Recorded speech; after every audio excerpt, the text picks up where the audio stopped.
Hello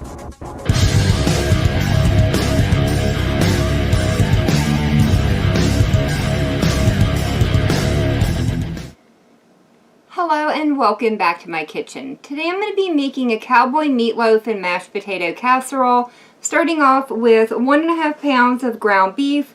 I'll be adding in 2 teaspoons of chili powder, 2 teaspoons of salt, and 1/2 teaspoon of black pepper, 2/3 cup of seasoned breadcrumbs, 1/2 cup of barbecue sauce, 3/4 cup of chopped onions. Once all the meatloaf ingredients are well combined, it gets spread out into the bottom of a casserole dish.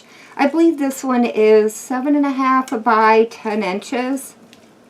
Now that I have this evenly spread out, it's going to go into a 350-degree oven where it's going to bake for 30 minutes. And while that's baking, I'm going to go ahead and get my potatoes started in cold, well-salted water and boil them until they are fork tender for the mashed potatoes.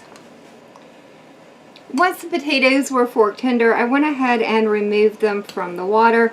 Now all I'm doing is mashing out the majority of the lumps.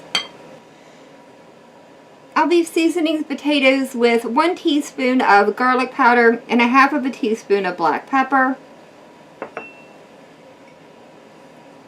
I'll also be adding in 1/2 cup of butter. I'll also be adding in 1 can of jalapeno flavored evaporated milk, though you could also use just the plain evaporated milk here. I just thought the jalapenos would add a little bit more flavor to the mashed potatoes.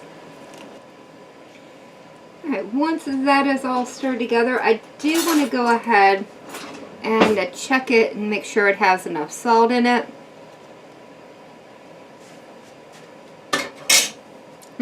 Those are really good. A little spicy, but they're really good. Alright, the mashed potatoes are going to go on top of the meatloaf.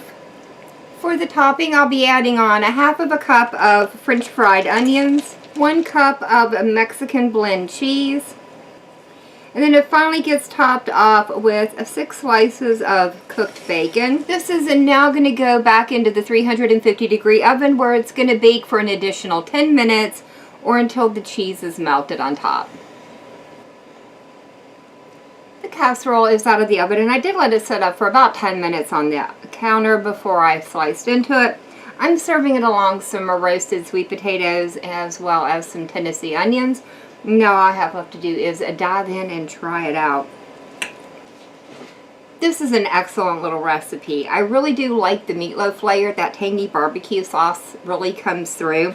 I like the jalapeno evaporated milk in the potatoes. It adds a nice little spicy kick. The only thing is I think there's a little bit too much mashed potato compared to the meatloaf layer. I'd probably cut that down just a little bit. But overall, like I said, this is an excellent recipe and something I look forward to making again. But that is going to be it for me for the day. If you've enjoyed this video, leave me a comment down below. If you tried this recipe out, let me know how it turned out for you. And as always, thank you all so very much for joining me today. I've been Valker. I hope you guys have enjoyed, and I hope I see you in the next one.